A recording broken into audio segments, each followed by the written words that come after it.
গান গজল লাগায়। আপনার এরিয়াতে হিন্দু ভাইরাও তো আছে, খ্রিস্টানেরা আছে, তারা তো ঘুম যাচ্ছে। আমরা তাদের ডোলের বাদ্য আমাদের কাছে যেভাবে বিরক্তিকর, আমাদের কথাগুলো তো তাদের কাছে বিরক্ত লাগাটাই স্বাভাবিক, যেহেতু সে এগুলো বিশ্বাস করে না। তারা যাতে মনোকষ্ট না পায় ওই সিস্টেমে আপনারা মাইকগুলো বাজাবেন। আর রাজনৈতিক নেতৃবৃন্দের অবস্থা, ব্যানার পেস্টুনে চেয়ে যাওয়া, ঠিক কিনা? দেখবি লক্ষ্মীপুর শহরে শহরে আগো banner eigen Aseel 3 foot by 3 foot, on শুধু কল্লা পাল্টিছে। মরিগানও ঠিক আছে, আল্লাহ চাইছে আসে আর কি।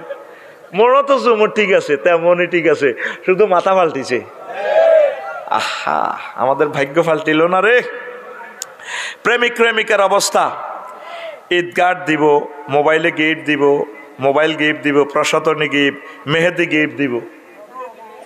ডার্লিং তোমার জন্য একটা শাহজাদি মেহেন্দি গিফট দেব।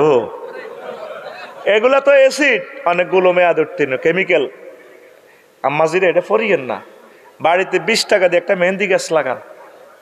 এটা একটা ওষুধের মতো, খাজলি ব্যায়াম ভালো হয়ে যাবে, দাড়িতে দিতে পারবে, আপনি চুলে দিতে পারবেন।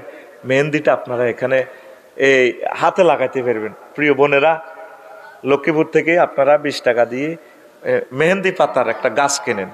ওইগুলা কেমিক্যালগুলো ইউজ করবেন না।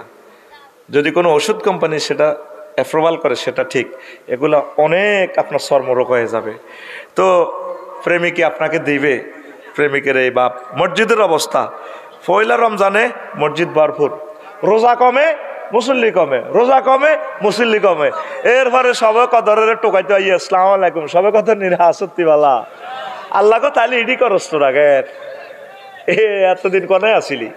হ্যাঁ চাকরি করো না, রোজার মাসে বোনাস নিবেলে হাজির। বাগলা আর আলাইব কোম্পানি হাতের বাগলা বাগলা, ঠিক নি রে? এরকম সিটিং রোজাদার বর্তমানে আমার মাহফিলে সে কই না নাই রে।